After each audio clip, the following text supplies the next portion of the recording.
Bancada Fretilin questiona paciente Sira ane bebaisa e a Centro Saúde Veracruz. Consumo hahang ne bela higiene, tambah hahang barak maksin no ular ona. Terça-feira, deputada bancada Fretilin, Lídia Norberta Martins levanta assunto e a plenária Parlamento Nacional não lhe preocupa, tambah hahang lebe companhia prepara ba paciente Sira e a Centro Saúde Veracruz la higiene no hahang barak maksin no ular tia. Minha parte preocupa, também Estado tal osang bacada ministeriais tem que zer rodiak, tem que garantir a qualidade para o povo nemoris, lá os forram bolso uma companhia de. E se observação minha no Saúde Veracruz, a minha nota boa.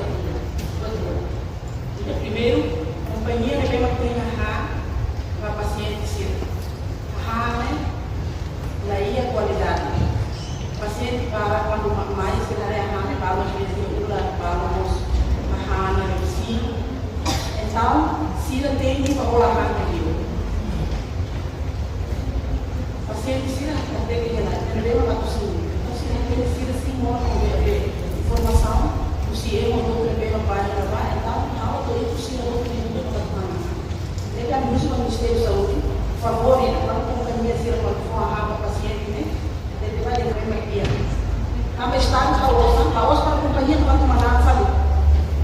Tem que ir para o outro, quanto maná companhia maná para a sustentabilidade na água. Mas veníamos ter que segurar a estação também para quem for a cliente, contente, e devemos ter que garantir para os que estão com equilíbrio.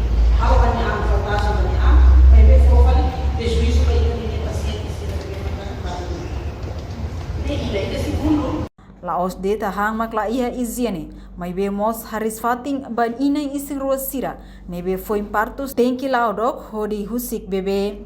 Enquanto ia programa no governo constitucional ia página renulo recém walo, hatur objetivo husi área saudinian, ida mak melhora sistema financiamento, nos estão recurso financeiro, recurso humano, logístico, materiais, equipamento. No equipamento, infraestrutura e a setor saúde, mas veto agora problemas saúde na fatin sai preocupação para povo.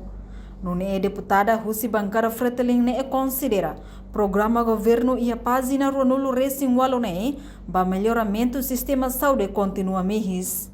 Reportagem da Fátima, televisão Timor Post.